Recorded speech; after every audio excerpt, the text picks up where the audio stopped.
ಕೇಂದ್ರ ಸರ್ಕಾರದ ಬಜೆಟ್ ಇವತ್ತು ಮಂಡನೆ ಆಗಿದೆ. ಸನ್ಮಾನ್ಯ ಪ್ರಧಾನಮಂತ್ರಿ ನರೇಂದ್ರ ಮೋದಿಜಿಯವರ ನೇತೃತ್ವದಲ್ಲಿ ಆರ್ಥಿಕ ಸಚಿವರಾದ ನಿರ್ಮಲಾ ಸೀತಾರಾಮನ್ ಇವತ್ತಿನ ಬಜೆಟ್ ಮಂಡನೆ ಮಾಡಿದ್ದಾರೆ. ಅತ್ಯಂತ ಸ್ವಾಗತಾರ್ಹವಾದಂಥ ಬಜೆಟ್, ಭಾಳ ಪ್ರೋಗ್ರೆಸಿವ್ ಬಜೆಟ್. ಬಹುಶಃ ಭಾಳ ದಿವಸದ ನಿರೀಕ್ಷೆಯನ್ನು ಮಾಡಿಕೊಂಡಿದ್ದರು ಭಾರತ ದೇಶದ ಜನತೆ, ಕೃಷಿಕರು, ಉದ್ಯಮೆದಾರರು ಮತ್ತು ಸಾಮಾನ್ಯ ಜನ. ಅವ್ರ ನಿರೀಕ್ಷೆ ತಕ್ಕಂತೆ ಇವತ್ತು ಬಜೆಟ್ನ ಕ್ರಮಗಳು ಮತ್ತು ಬಜೆಟ್ ಮಂಡನೆ ಆಗಿದೆ ಅಂತೇಳಿ ನಾನು ಹೇಳ್ತಾ ಇದ್ದೇನೆ. ಭಾಳ ಮುಖ್ಯವಾಗಿ ಭಾಳ ವರ್ಷದಿಂದ ಬೇಡಿಕೆ ಇತ್ತು ಮಧ್ಯಮ ವರ್ಗದ ಜನರು. ಏನಂದರೆ ಈ ಇನ್ಕಮ್ ಟ್ಯಾಕ್ಸ್ ಏನಾದ ಆದಾಯ ಮಿತಿ ಜಾಸ್ತಿ ಮಾಡಬೇಕಂತೇಳಿ. ಬಹುಶಃ ಇವತ್ತು ಯಾರೂ ನಂಬಿರಲಿಕ್ಕಿಲ್ಲ. ಇವತ್ತು 12 ಲಕ್ಷದವರೆಗೆ ಈ ಒಂದು ಆದಾಯ ಇದ್ದಂಥವರ ಒಂದು ಸಂಪೂರ್ಣವಾದಂಥ ಇನ್ಕಮ್ ಟ್ಯಾಕ್ಸ್ ಅದು ವಿನಾಯಿತಿ ಕೊಟ್ಟಿದ್ದು ಭಾಳ ಒಂದು ದೊಡ್ಡದಾದಂಥ ಒಂದು ಕೆಲಸ. ಅದರಿಂದ ಭಾಳ ದೊಡ್ಡ ಪ್ರಮಾಣದಲ್ಲಿ ಮಧ್ಯಮ ವರ್ಗದವರಿಗೆ ಅನುಕೂಲ ಆಗಿದೆ.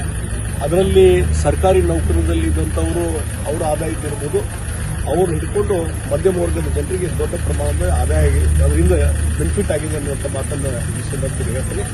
ಮತ್ತು ಮುಂದೆ ಲಿಮಿಟೇಷನ್ ಏನಿದೆ 30% ಇವೆಲ್ಲ 25 ಲಕ್ಷವರೆಗೂ ಸಹಿತ 30% ಟ್ಯಾಕ್ಸ್ ಕಡಿಮೆ ಮಾಡಿರುವಂಥದ್ದು, ಅದು ಸಹಿತ ಭಾಳ ದೊಡ್ಡ ಪ್ರಮಾಣದಲ್ಲಿ ಬೆನಿಫಿಟ್ ಆಗ್ತದೆ. ಹೀಗಾಗಿ ಒಂದು ದೊಡ್ಡ ರಿಲೀಫ್ ಇವತ್ತು ಮೋದಿಜಿಯವರು ಈ ದೇಶಕ್ಕೆ ಮಧ್ಯಮ ವರ್ಗದವರು ಕೊಟ್ಟಿದ್ದಾರೆ. ಅವರಿಗೆ ನಾನು ಅಭಿನಂದನೆಗಳನ್ನು ಸಲ್ಲಿಸ್ತೇನೆ. ಇದರ ಜೊತೆಗೆ ನಮ್ಮ ಪ್ರಯಾರಿಟೀಸ್ ಏನಿದಾವೆ ಅನ್ನುವಂಥ ಹಿನ್ನೆಲೆ ಇಟ್ಕೊಂಡು ಇವತ್ತು ಕೃಷಿ ಇಲಾಖೆಗೆ ಸಂಬಂಧಪಟ್ಟ ಕೃಷಿಗೆ ಸಂಬಂಧಪಟ್ಟಂತೆ ರೈತರಿಗೆ ಅನುಕೂಲ ಆಗುವ ದೃಷ್ಟಿಯಿಂದ ಭಾಳ ಏನು ಇಲ್ಲಿಯವರೆಗಿರುವಂಥ ಸ್ಕೀಮ್ಗಳನ್ನು ಮುಂದುವರಿಸಿದ್ದಾರೆ.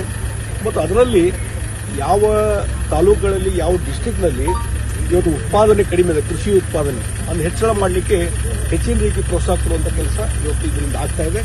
ಮತ್ತು ಹಲವಾರು ಕೃಷಿ ಯೋಜನೆಗಳನ್ನು ಮುಂದುವರಿಸುವಂಥ ಕೆಲಸ, ಅದರ ಮುಖಾಂತರ ರೈತರ ಆದಾಯ ಹೆಚ್ಚಳ ಮಾಡಲಿಕ್ಕೆ ಎಲ್ಲ ರೀತಿಯ ಉಪಕ್ರಮವನ್ನು ಕೈಗೊಂಡಿದ್ದಾರೆ.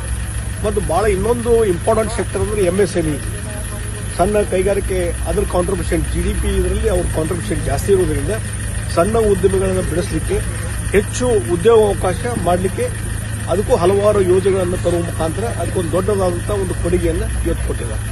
ಮತ್ತು ಉದ್ಯಮೆ ಕೈಗಾರಿಕೆ ನಡೆಸುವಂಥವ್ರಿಗೆ, ಸ್ಟಾರ್ಟ್ಅಪ್ ಇದ್ದವರಿಗೆ ಅವ್ರಿಗೆ ಇನ್ನೂ ಹೆಚ್ಚು ಅನುಕೂಲತೆ ಸಬ್ಸಿಡಿ ಕೊಡುವಂಥ ಕೆಲಸವನ್ನು ಇವರು ಮಾಡಿದ್ದಾರೆ. ಇದರ ಜೊತೆಗೆ ಮೋದಿಜಿಯವರು ಪ್ರಧಾನಮಂತ್ರಿ ಆದಮೇಲೆ ಭಾಳ ಮುಖ್ಯವಾಗಿ ಅವರ ಒಂದು ಭಾಳ ಒಂದು ಪ್ರೆಸ್ಟೇಜಿಯಸ್ ಏನೊಂದು ಉಡಾನ ಯೋಜನೆ ಇತ್ತು ಅದನ್ನು ಜಾರಿಗೆ ತರುವಂಥದ್ದು. ನಾನು ಇತ್ತೀಚೆಗೆ ನನಗೆ ಒಂದು ನೆನಪು ಮಾಡ್ತದೆ. ಇತ್ತೀಚೆಗೆ ಸನ್ಮಾನ್ಯ ಮೋದಿಜಿಯವರು ನಾವು ಭೇಟಿಯಾದಾಗ ಅವರು ಚರ್ಚೆಯ ಸಂದರ್ಭದಲ್ಲಿ ನಾನು ಹೇಳಿದೆ, ಉಡಾನ್ ಯೋಜನೆ ಅತ್ಯಂತ ಪಾಪ್ಯುಲರ್ ಯೋಜನೆ. ಅದರಿಂದ Tier 2 ಸಿಟಿಗೆ ಅಲ್ಲಿ ಏರ್ ಕನೆಕ್ಟಿವಿಟಿ ಹೆಚ್ಚು ಅನುಕೂಲ ಆಗಿದೆ ಅನ್ನುವಂಥದ್ದನ್ನು ಅವ್ರು ಗಮನಕ್ಕೆ ತಗೊಂಡ್ಬಂದಿತ್ತು. ಅಷ್ಟೇ ಅಲ್ಲ, ಆ ಪೀರಿಯಡ್ ಅನ್ನು ನೀವು ಹೆಚ್ಚಳ ಮಾಡಬೇಕು ಅನ್ನುವಂಥ ರಿಕ್ವೆಸ್ಟ್ ಮಾಡಿದೆ. ಯಾಕಂದ್ರೆ 3 ವರ್ಷದ ಪೀರಿಯಡ್ ಆದಮೇಲೆ ಆ ಏರ್ಲೈನ್ಸ್ ಅವರು ಬೇರೆ ಸಿಟಿಗೆ ಅವ್ರು ಶಿಫ್ಟ್ ಆಗ್ತಾರೆ. ಆ ಹಿನ್ನೆಲೆಯಲ್ಲಿ ಆ ಪೀರಿಯಡ್ ಹೆಚ್ಚು ಅವಾಗ ಅವರು ಓಪನ್ ಹೇಳಿದರು, ಇಲ್ಲ ಅದ್ರ ಬಗ್ಗೆ ನಾವು ಬಹಳಷ್ಟು ಗಂಭೀರವಾಗಿ ಚಿಂತನೆ ಮಾಡ್ತಾ ಇದ್ದೇವೆ ಅನ್ನುವಂಥ ಮಾತನ್ನು ಹೇಳಿದರು.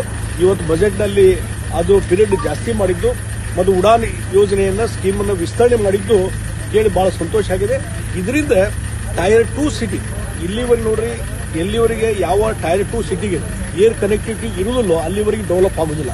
ಇವತ್ತು ಏರ್ ಕನೆಕ್ಟಿವಿಟಿ ಬಂದಿದ್ದರಿಂದ Tier 2 ಸಿಟಿ ಕರ್ನಾಟಕದ ಇರ್ಬೋದು, ಬೇರೆ ದೇಶದ ಬೇರೆ ಭಾಗದಲ್ಲಿ ಇರ್ಬೋದು, ಎಲ್ಲವೂ ಇಂಪ್ರೂವ್ಮೆಂಟ್ ಆಗಿದೆ. ಬಿಸ್ನೆಸ್ ಮತ್ತೊಂದು ದೃಷ್ಟಿಯಿಂದ ಅದಕ್ಕೆ ಇದು ಉಡಾನ್ ಯೋಜನೆಗೆ ವಿಸ್ತರಣೆ ಮಾಡಿದ್ದು ಬಹಳ ಖುಷಿ ತರುವಂಥ ಸಂಗತಿ ಅನ್ನುವಂಥ ಮಾತನ್ನು ಈ ಸಂದರ್ಭದಲ್ಲಿ ಹೇಳ್ತೀನಿ.